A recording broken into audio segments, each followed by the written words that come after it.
Salve, salve, Dirty Birds! E aí, fã de NFL? E aí, torcedor do Santa Falcons? Rapidinho aqui trazendo para vocês um pouquinho sobre o vídeo que a gente vai mostrar a seguir do Zachary Neel. Ele que é repórter e cobre o Oregon Ducks, universidade do Brandon Dorlus, que foi selecionado pelos Falcons aí na pick 109, no quarto round. E a gente pediu para ele trazer um pouquinho da opinião dele sobre como o Dorlus pode agregar para os Falcons, o que a gente pode esperar dele aí nesse primeiro ano e no futuro também. E com isso, ele mandou esse videozinho para a gente aqui, que a gente legendou, trazendo para vocês todas as informações, o que esperar, como era o Dorlus lá em Oregon. Enfim, esperamos que vocês gostem e vai daí, Zachary. The Atlanta Falcons got Brandon Dorlus with the 109 pick in the 2024 draft. I think this is a great pickup. Dorlus finished with 6.5 tackles for loss and 5 sacks last year for the Oregon Ducks. So, what did we really see from him in that season? It feels like this last season was a great opportunity for Brandon Dorlus to showcase that he still has the top level talent while not exerting himself to the fullest extent.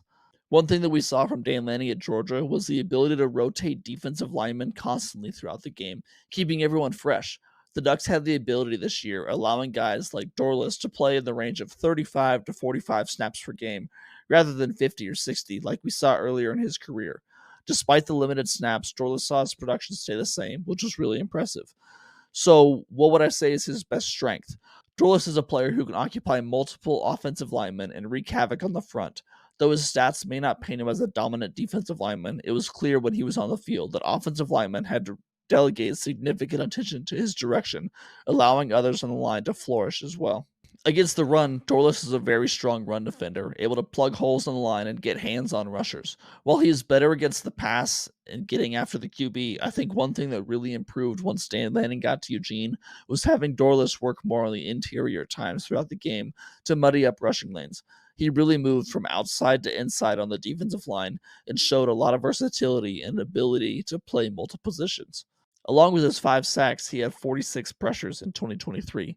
So, as a pass rusher, Dorlus thrives, in my opinion, and he has some great moves that have really improved over the last couple of years. And his ability to remain versatile and move across the line from interior to defensive end to out on the edge has kept it difficult for offensive linemen to account for him. If I'm the Atlanta Falcons and I just drafted Brandon Dorlus, I'm honestly very excited because I think that I've got a really good defensive lineman that can occupy multiple positions for me. If I need an edge rusher, I can stick him out there and expect above average results. If I need an interior 3 technique defensive lineman, I can also do the same there. He's going to play wherever you get him at a high level.